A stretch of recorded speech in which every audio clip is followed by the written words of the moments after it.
Nice to see you, Mr. Khan. Thank you so much for joining us. Well, my pleasure. And I was just telling all our students and faculty and others who've joined in that we're really, really happy to have you as our first speaker in this series known as the Change Makers at Geetham University. The idea is to get people from different fields, eminent people, thought leaders, to inspire our students to talk about the key policy challenges that India faces. And you, sir, are one of the key persons today driving the roadmap to India's economic recovery after the pandemic. So it's really important to talk to you at this time, Mr. Khan. So thank you so much for joining us. We will be getting our students to ask you questions as well, but if I could jump right in, and forgive me because I still have sometimes my journalist hat as I wear this new hat as well. But we are, Mr. Kant, unfortunately, in the middle of another massive COVID wave. It's not just India that's going through it, but there are other countries around the world as well. And we're already seeing some states implementing mini lockdowns in certain cities, etc. What is your overall sense of how this would impact, the small shoots of economic recovery that we were beginning to see? Nidhi, uh, so far, almost all agencies are predicting a positive outlook for the financial year 2022. And apart from the IMF, the RBI is also projecting a growth of 10.5% in the current financial year, which is a very strong rebound. And so far, all high frequency indicators for the past few months are actually showing signs of a sustained recovery. Uh, and from the demand side, we've seen strong sales in a whole range of items, including passenger vehicles, indicating robust consumer demand. Inflation seems to be moderating from its peak as well as supply chain bottlenecks ease. The challenge now is the second phase, which is, you know, 3.5 times faster than the first phase, the spread of pandemic, the spread of infection. And therefore, two things. One is that the community will have to take a lot of ownership and responsibility for masking, for physical distancing, and also for governments, state governments will have to play a key role in testing, tracing, and isolating. And also, as we step up our vaccination efforts, we can expect a further improvement in the economy as people rejoin the workforce and we move back to business. We've already in India crossed about 10 crore vaccine doses, and at 85 days, 10 crore vaccine, we've been the fastest country in the world to administer 100 million doses. But we need to further accelerate this, and that is why today's approval for also the Sputnik Yeah. vaccine is a good step. And I think as we accelerate this vaccination process, the Indian economy should be able to sustain growth, largely because of the vast number of reform measures that we've taken across a whole range of areas, plus the production linked incentive schemes. All these should be able to drive growth. And these reforms, when you complement them by investment in physical and social infrastructure, the capex increase has been to an extent of 34.5%, and therefore infrastructure creation will be critical. And there will have to be a continuous thrust on improving ease of doing business, which should lower the compliance burden on the private sector, and that should further unlock growth potential. I want to get into some of those details with you, Mr. Kant, about the reform plans and the ease of doing business, which is very important. But given what you've just said, are you concerned about these sort of localized lockdowns then that are being announced? When we talk to doctors, they say that the health infrastructure will not survive unless some drastic measures are taken. And therefore, if, for example, Maharashtra announces a lockdown in this week for a couple of weeks, that they don't have a choice because of the strain on the healthcare system. But it obviously will have an impact, on economic revival. So, do you feel that we need to focus more on the testing, tracing, rather than on the lockdown? So I've been a long-term believer that the COVID crisis has to be confronted by testing, tracing, and isolation. That is, and then vaccination comes in later. Vaccination is not a solution for uh, this crisis at all. You know, in a country of 1.35 billion, it's very important that we do testing, tracing, and isolation. And we also, everyone must do masking and social and physical distancing. If people are being irresponsible by not using masks and not doing social distancing, the implication will be very severe, because you have variants and huge mutation of the British and the African uh, virus, and that is spreading much quicker and much faster. So people must understand that the solution lies in testing, tracing, and isolation, and masking and social distancing. And vaccination, it's important to understand that there is a issue of large scale. You know, nowhere in the world has anyone done vaccination for everyone. So there's a challenge of demand and supply. And therefore, you first vaccinate your frontline workers, you vaccinate your government staff, you vaccinate people above 60, those with comorbidity, and then you go down to 45. And then in the last phase, you come down to 21. There's a strategy behind all this, and you can't it's not that vaccine is available by opening the water tap. It's not possible. And therefore, it's a very complex process of manufacturing vaccines and giving approvals. And therefore, the solution lies in testing, tracing, and isolation, and people being responsible to use the mask. And the onus of everything should not be put on the government. The onus should be on the citizens of the country, and a lot of responsibility for testing, tracing. Now that you've so many different kinds of tests available, and a huge amount of innovation has been done, we should use the testing, tracing methodology in a very big way. Since you brought up the issue of vaccination, Mr. Kant, one of the criticisms, and this is from the Business Standard editorial today that was made, and I appreciate the point that you make on the vaccine process and the categorization and how it needs to be prioritized. But one of the criticisms that they have made in their editorial today is that there needed to have been more government support to the private sector, that perhaps the private sector needed to have been more involved. So for instance, they've said that purchase orders were not signed with the Serum Institute. Then Adar Poonawalla was talking about allowing the sale of vaccines after the first 100 million doses in the open market at a higher price, initially at a discounted price and at a higher price. And therefore we would have been in maybe a better position today. Do you think in hindsight that maybe that would have been a better way to do it, or are we doing really the best we can in very difficult circumstances? No, with the benefit of hindsight, we can say many things, but I think the important thing is that large orders have been given by the government to both Serum Institute in large volumes, which has enabled him to produce.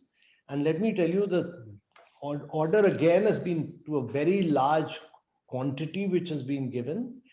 And the government will fully support his expansion plans, and government will do everything possible to enhance the capacity of production. But one must also understand that you cannot do expansion overnight, simply because the whole process of vaccine manufacturing is extremely, extremely complex. And the process of due diligence in these vaccinations have to be gone through.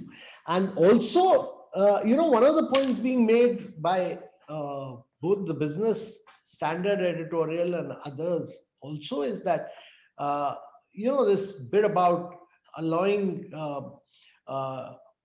without due process, allowing many other vaccines to come in. The process has not been, the sequential process has been done away with.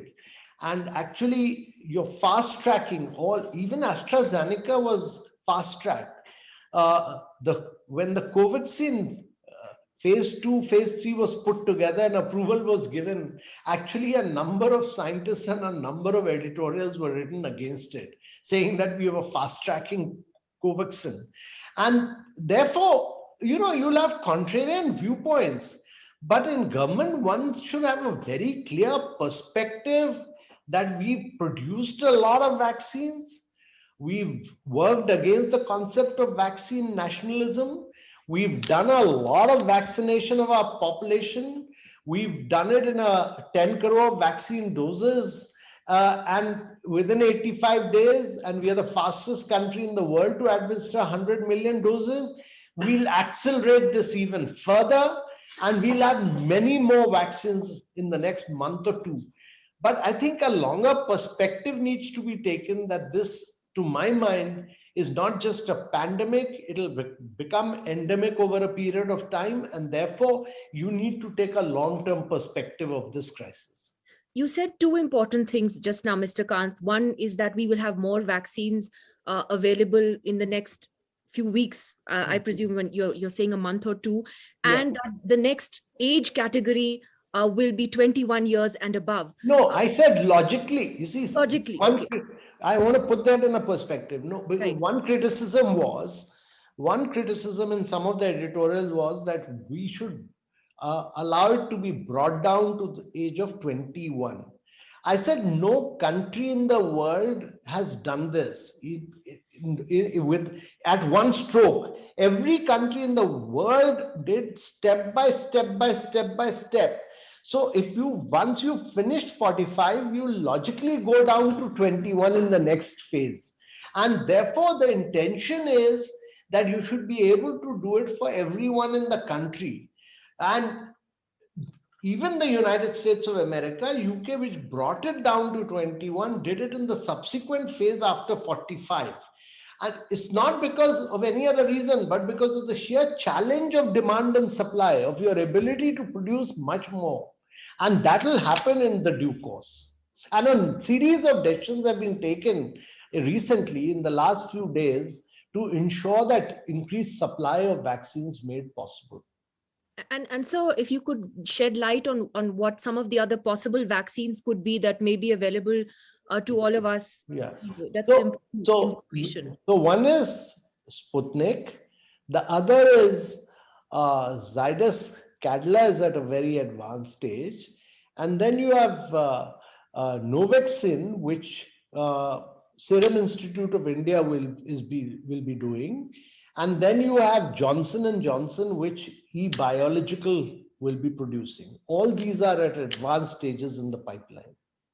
So coming back then to the economy and what the outlook is, Mr. Kant, you rightly said that, global agencies, including the IMF, have a pretty optimistic prediction for how India is going to do. But, at the moment, even the stock market is very spooked by this second COVID wave and these lockdowns that are being announced. So can you tell us on, how do you see this turnaround happening?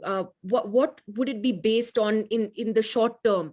I know you're talking about a grander vision of reform, etc. But in the short term, how do you see that, that rebound actually happening?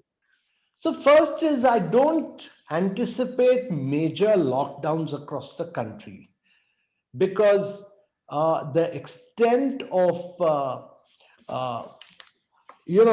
while this second phase is much faster, it's if you look at it's about 3.5 to 4 times faster than the first phase, but the strategy should be very hyper localized lockdown in that particular area.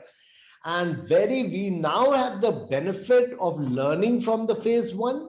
We now have the experience of not doing major lockdowns, which will impact impact the economy, and therefore, as a consequence, impact uh, people on learning outcomes, on health outcomes, on nutritional standards. All this will have very, very adverse implication if you do lockdown over a long period of time. And therefore, the right thing is what is being done by states right now is to do night curfews when you do not have major production. And I anticipate that we should be able to reach the peak very quickly and get into accelerated production. But the important thing is what the government has done is to bring in ease of doing business. It has used technology to leapfrog across sectors. It has used this as an opportunity to digitize Indian economy in a very big way. It has pushed for digital payments. It has ensured that the government is fully digitized. It has pushed e-commerce in a very big way. And it's really pushed reforms in a very major way. And I think those were reforms which were pending since 1991. I was in school when coal was nationalized. Nothing would have happened, but we've used this crisis to denationalize it. We've used the crisis to change the threshold limit for MSMEs. We've opened up FDI in insurance. We've brought in reforms, in a range of sectors, including mining, which will give you results. And of course, very major reforms in agriculture, marketing, which has led to some protests, but I think those reforms were very critical. There have been huge thrust in improving ease of doing business, huge thrust on lowering the compliance burden on the private sector. All this will unlock India's growth potential. But I think the most important thing which the government has done is to clearly announce its intention that we'll privatize the non-strategic sector completely, and we'll have only four strategic sectors in which we'll have a few public sectors. Otherwise, everything will be opened up for the private sector economy. The government has also very clearly pushed for asset monetization, which we are driving. And therefore, you will see a lot of projects, on railways, on roads, on highways, all being put out into the market. In fact, sir, since you're talking about privatization, we have Neha Ravi Prulu, one of our students, who has a question about the revival of the Indian economy and privatization. Neha, you can unmute and show us your video. You can ask Mr. Kant your question on privatization. Please go ahead. Hello, am I audible? Yes. Yeah, you are audible. Well, I must say that looking at all these people over here, I am a bit starstruck. So coming to the question, so for the sake of Indian economy's revival, the government plans to sell the public sector units, the PSUs, right? Do you think that this is a good idea? I mean, how is this privatization going to affect India in the long run? There is no free health, no social security in India. So what exactly do you think this money is going to be used for? Thank you for that question, Neha. Mr. Kant. So I think it's very important for young people like you to understand that there has to be productive efficiency in the Indian economy. And many of these public sectors work to very inefficient levels of productivity. And the challenge there was that we are putting in resources year after year, year after year, year after year into loss-making public sector enterprises. A lot of those resources, instead of going into loss-making enterprises, and in areas where the private sector has already come in and is doing efficiently, should be used for education, used for health, used for nutrition, and transform the lives of our citizens rather than run public sector inefficiently. And therefore, if you look at areas where the public sector is still there, a whole range of areas where the private sector is flourishing and doing very well, why should the government remain in those areas? And how will India grow at high rates if you are using resources in a very inefficient manner in the government? And therefore, it's very important that government gets out of businesses. And this is the first thing you young people must understand, that this is not a government's job to run businesses. Government is very, very ill-equipped to do businesses. Government should be a facilitator, government should be a catalyst, government should be a policy maker, but it should never get into the business of running businesses. And therefore, I'm one of those who greatly appreciates this very bold and progressive measure of government taking a call that it wants to get out of businesses. And that in the long run will really drive India's growth in a very big way. Right. In fact, another interesting set of questions from Meghna Reddy Kohli. Meghna, are you here? You had, in fact, she's had quite a few interesting questions to ask you about the economic recovery. Meghna, go ahead. Thank you so much, ma'am, for this opportunity. I think it's an honor to be here. So coming back to the topic, my first question is about the fact that India has gone through multiple lockdowns till today. And even now, after the vaccine, the situation is still very uncertain. Will the effect of imposing these lockdowns prove to be more costly than the pandemic itself? Yeah, so we've just started our actual vaccination process.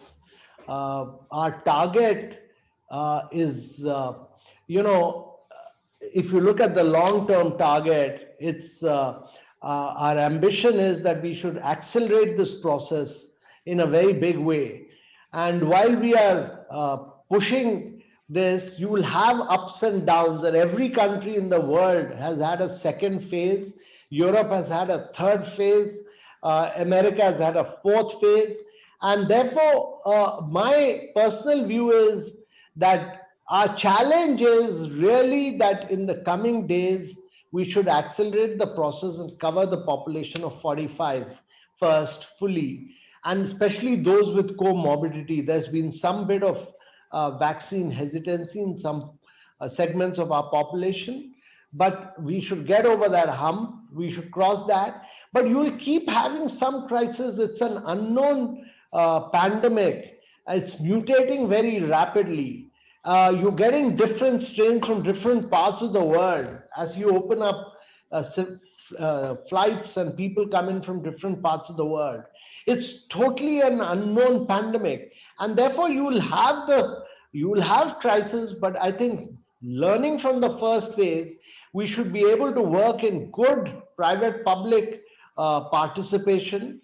We've done a lot. Health is a very important area, which has very far-reaching ramifications for both preservation of lives as well as livelihood. And this we have become more evident during this COVID-19 pandemic. The budget outlay, there's been a 137% increase in the budget, which has been allocated towards healthcare. We've pushed for transformation. We've allowed telemedicine has picked up in a big way. Millions of consultations have happened on eSanjeevani and on Swasth. And we've witnessed, all these are new innovations. And we should constantly continue to innovate, because we are really the pharmacy of the world and the largest manufacturer of vaccine in the fight against COVID-19. Many of the countries from the world have relied on our pharma and vaccine industry. And actually, to my mind, this will give us the opportunity to create global champions for vaccines also. I also feel that there's a huge opportunity to really use this crisis as an opportunity to transform, which we must do across many sectors. One of which is our ability to explore genomics as a sector, because recent findings in our genomic history and the sharply declining cost of genetic testing and analysis can really transform the way public health is delivered in India. And therefore, we need to set in motion a virtuous cycle of private investment in genetic testing, analysis, counseling, and therapy, and perhaps a national genomics platform to focus on major risk factors that individuals face. So all these are new areas, new challenges, new innovations, new technology, new areas of growth. And all this, you young people should really be the key drivers of innovation in India. Our next question is coming from Dheeraj. Dheeraj, please go ahead with your question. Hello, sir. So my question is that caste-based reservation systems have several negative effects in our country, like brain drain, etc. So, sir, to counter this, can the government put in a mechanism in place to see to that eligibility to use reservation will be ceased after utilizing it only once and doesn't extend to the further generations? I think this issue is at Supreme Court is examining this issue right now, actually, on the extent of reservations and many other issues, whether it should be merit-based, whether it should be one generation of that particular thing, or all the creamy layer. All this is being examined by the Supreme Court right now. And I think they'll examine it at length, and I think we should wait for that verdict to come out. But that process of judicial examination of the reservation system, and one must understand that there is a huge inequity in the society. There are a lot of people from different castes below the poverty line, whether it should be caste or class, what should be the creamy layer. I think we should now, at the present moment, leave it to just for that Supreme Court judgment to come out.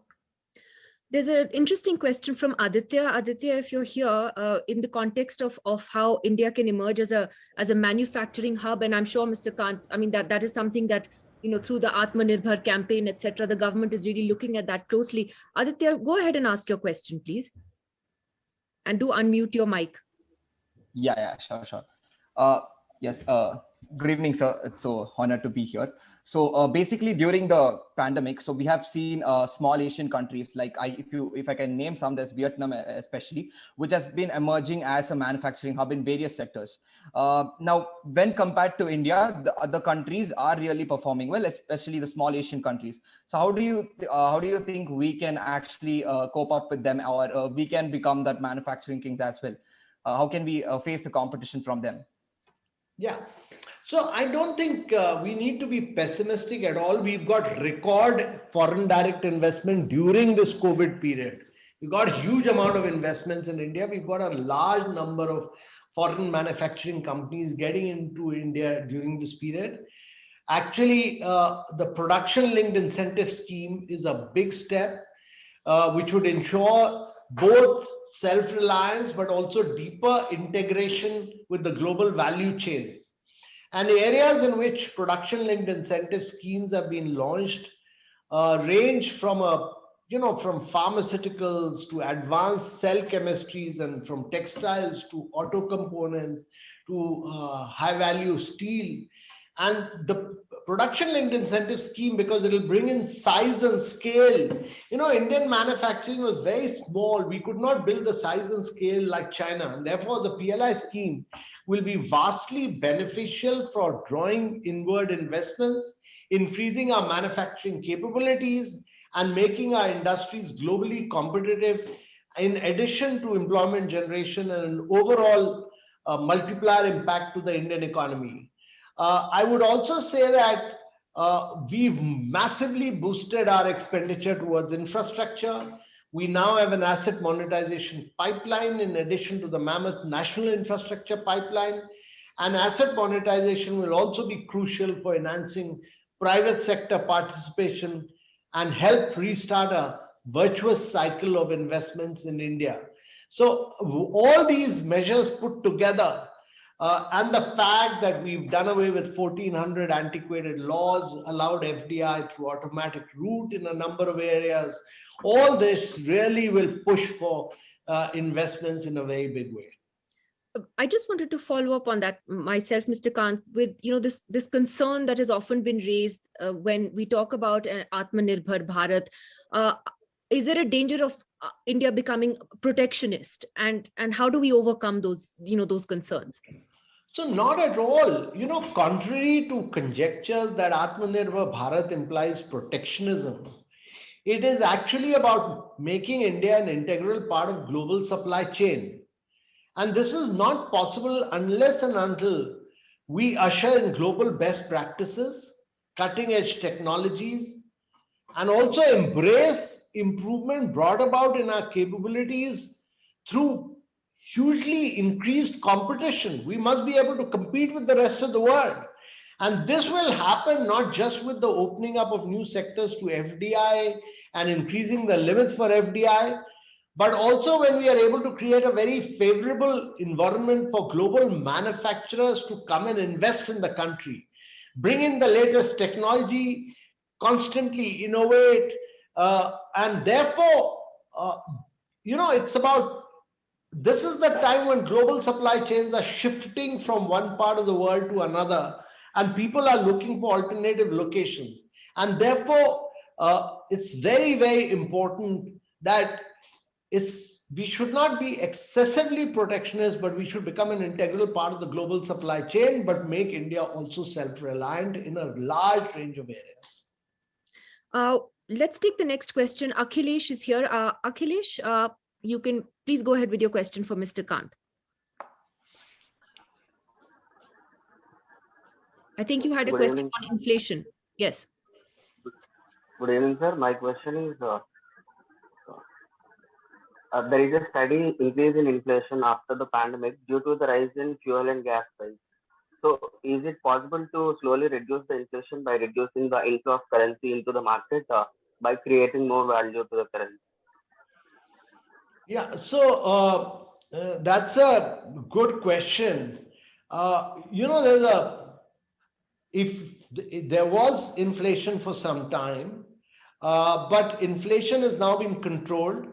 And our view is that petroleum prices the pegging of those prices have been taken after considered decision in the context of also ensuring that we are able to invest in a large number of areas. I think if you want investments to take place, and my view is that like the 1920s when Roosevelt made the economy grow, the US economy grow post World War II, it was just a focus on investment. And therefore, my personal view is that it's not, we should not excessively be worried about this because now inflation is also under control. But our focus should really be on driving productivity growth. That is the key to sustaining long-term growth. And productivity growth in turn really depends on the policy environment and infrastructure for which the government is attempting to create an enabling environment and investment and innovation which comes from the private sector. So my view is that there is a challenge, but that challenge is not about inflation. That challenge that lies in front of India is to increase the share of private investment in the Indian economy. And unless the share of private investment in the economy does not go up, it will be very difficult for India to grow at high rates of 9 to 10%. And that is lagging behind. And therefore, privatization of public enterprises is all about driving efficiencies, unlocking the latent growth potential in these enterprises.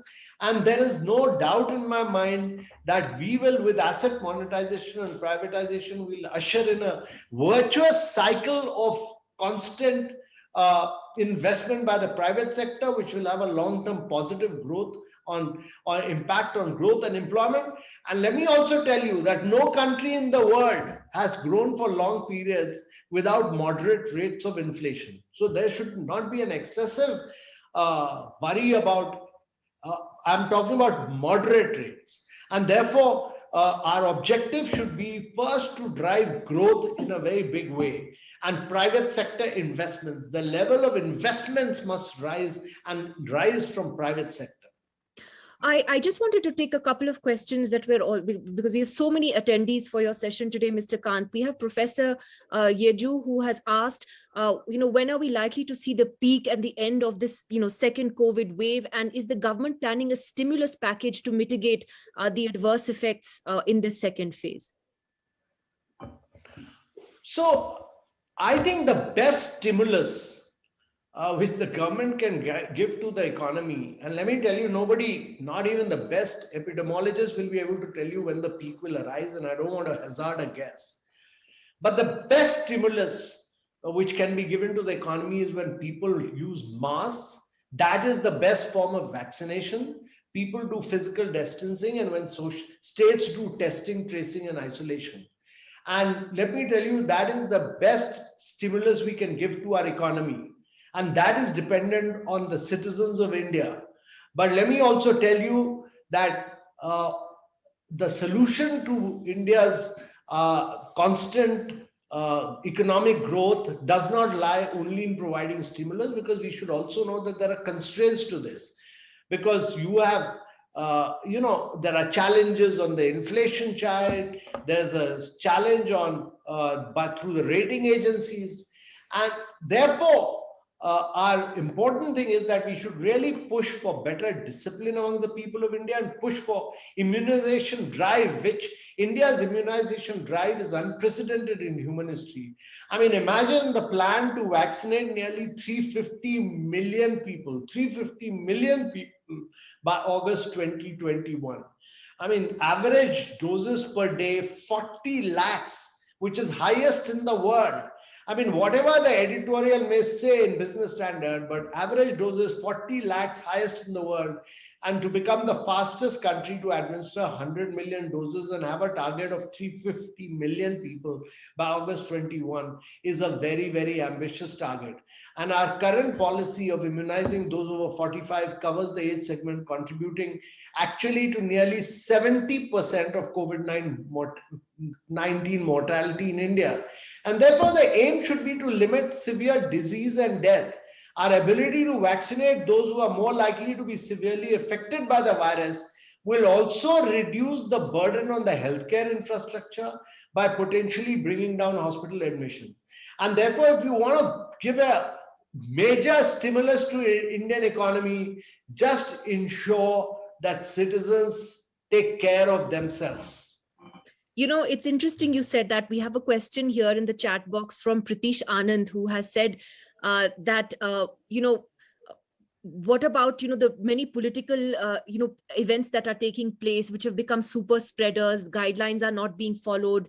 And do you feel that they're undoing all the efforts and slowing the speed of recovery? In fact, I was going to ask you that as well, Mr. Kant, because you're absolutely right. I think citizens have been very sort of lax, and people have gone back to living, pre-COVID lives as if, the virus isn't there anymore. But, when we see political rallies being held or big religious events like the Kumbh taking place, do you not think that doesn't really set the right example for common citizens to follow, honestly? No, everyone in the country, you, me, all of us, each one of us will have to be disciplined, because it is critical to understand that a vaccine is not an instant cure. And therefore, it will not produce immediate results in the midst of a surge of cases. The effects of vaccine are lagged in nature. It takes time, and therefore citizens must understand that the vaccine has to be accompanied by COVID appropriate behavior for impactful results. And this is really the key to my mind, that as we wait for vaccination drive to cover other segments of our population, we can effectively tackle the ongoing surge via other means, by increasing testing, ensuring stringent and efficient tracing, containment and surveillance, and focusing on promoting COVID appropriate behaviors such as mask wearing and hand washing. I mean, this is really the key. Can I ask you? And don't put all the onus on the government. People have to be responsible. The citizens have to be responsible. If you and I are not being responsible, why blame government for everything? I guess the question was more, about leading by example. And like you said, it applies to all of us. But I wanted to ask you, Mr. Kant, that in this rather difficult year of dealing with COVID, what have you or the government sort of learned in terms of investment in the health infrastructure, and what we need to do to strengthen the health infrastructure in this country? Because I think, as we see hospitals and government hospitals, private hospitals trying to deal with this pandemic, there has been a lot of interest among citizens about what we're doing to ramp up that health infrastructure. So what would you say are the key lessons from this pandemic? No, so that's a very, very important question, that health is going to be the key area. It's a very, very important area with very far-reaching ramifications for both lives and livelihoods. And I think public-private participation in the immediate aftermath of COVID is very critical. We've increased our outlay, as I said, by 137%. We've allowed new technologies to come in, telemedicine. We should really, in a very, very big way, we should focus, on primary health care. I'm a great believer in that. We are already witnessing rapid urbanization, and the demand for preventive and curative healthcare will actually see a very sharp growth as cities turn into agglomeration economies. And primary healthcare and the use of technology will be the two key focal points of the health sector moving forward. And the success of Ayushman Bharat, particularly PMJY, and the collaboration with the private sector as part of the same, is really a testimony to the efforts of government to strengthen primary health care. Because if we are able to ensure that primary health care is provided to citizens across the country, and our primary healthcare system is strengthened in a very big way, and we are able to more than ensure that there is prevention of diseases rather than post-disease care. That will be the key. And the other bit is about the concept of a digital health ID, which will streamline the health infrastructure and will reduce the administrative burden on hospitals and will allow Indian, through a unique ID, to avail healthcare, which is very personalized and highly efficient. Now, one of the great things about PMJY is because it takes care, it's totally digital, paperless, cashless. It takes care of people below the poverty line. You can be from Kerala moving to Bihar, or Bihar to Tamil Nadu. You will carry your health insurance with you. It is the biggest health insurance scheme in the world, covering 500 million people, which is bigger than the population of the United States. And all this is very critical for healthcare. We are also already the pharmacy of the world and the largest manufacturer of vaccines. And we need to push all these areas to our advantage in the coming days. Use a lot more technology, strengthen preventive care, strengthen primary health care in all our rural areas, and ensure that we are well prepared for any pandemic of the future. I know you just have a couple of minutes left with us, Mr. Kant. Just a couple of final questions. Professor Anita Rao has asked if the government has a strategy with reference to migrant labor, particularly after the experience of what happened during the first wave of COVID, last year. We're already getting reports, seeing some of them heading home from big cities once again, although nowhere near what we saw like last year. So anything on that you can share with us? See, let us understand the reality of India. There are certain, and this is the reality because certain parts of India have grown and expanded as manufacturing areas in a very big way. You look at Tamil Nadu, you look at Gujarat, you look at Maharashtra, and these are not merely areas which have industrialized, got a lot of manufacturing investment, but they've also urbanized. And therefore, and this is an inevitable process that countries are going to, India will urbanize in a very big way, even in the coming years.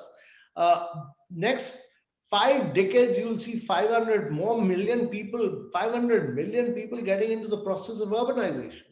They will move from rural areas to urban areas. Whether you like it or not, this will happen. Every minute, there'll be 30 Indians moving from rural areas to urban areas. And urbanization will be one of the biggest drivers of growth. So the challenge really is that areas from where people are moving to urban areas should see accelerated growth. You know, if you have education, health, nutrition, if you have investments, if areas across the eastern part of India, all these areas, through rapid growth and development, people will find jobs there rather than moving to Maharashtra, Gujarat, or Tamil Nadu. And the answer to that, whether you like it or not, migration across the world is inevitable. People move from one area to another. There are Indians moving from other parts of the world for looking for better opportunities, and other parts of the world coming to India when investment happens here. And therefore, the logical consequence of this is that we should ensure that all migrant workers have health insurance, are provided adequate due course care by the workers, and that is what the Labour Ministry has done now. That increasingly gig economy workers have also become a part of our labour laws, and we are able to take care of them. But the answer, the long-term answer really is that the places from where migrant workers move should actually do growth and development and create adequate job opportunities in those states itself. Because these are the mineral-rich states. Chhattisgarh, Jharkhand, UP, Bihar are all very rich states in terms of resources. If they develop, India develops. If these states develop at 9 to 10%, India will develop for a very long period of time at 9 to 10%. And this is really the key. Finally, Mr. Kant, we have a question on a completely different track from our Chief Marketing Officer, Manika Raikwar, and she's asking how you're doing personally. It's been a tough year for all of us. And you are, in the driver's seat, trying to juggle so many things. So how are you doing? Are you tired? How's your family doing? Is everybody all right? No, thanks for asking this. One thing is that this is an opportunity to take care of your health as well. So I've tried to do a lot of exercise. I've tried to play a lot of games. I've tried to read a lot, be mentally alert. But I think this is really an opportunity to build your immune system. If you don't build your immune system, it will be very tough. And therefore, I run a lot. I do a lot of exercises. I take apart about 90 minutes just for myself to do exercises every day in the morning. I've lost a lot of weight. I think I look far more fitter and healthier. And we've cut down on food a lot. And, so this is an opportunity to rediscover yourself. And I personally, the only thing is that my daughter is abroad and we've not been able to meet them for over a year and a half. But this is an opportunity for each one of us to really see that our health is very good. We take care of our health. We are, we do exercises. We should play games. And whatever you do, be very, mentally, physically, intellectually, be very strong during this period.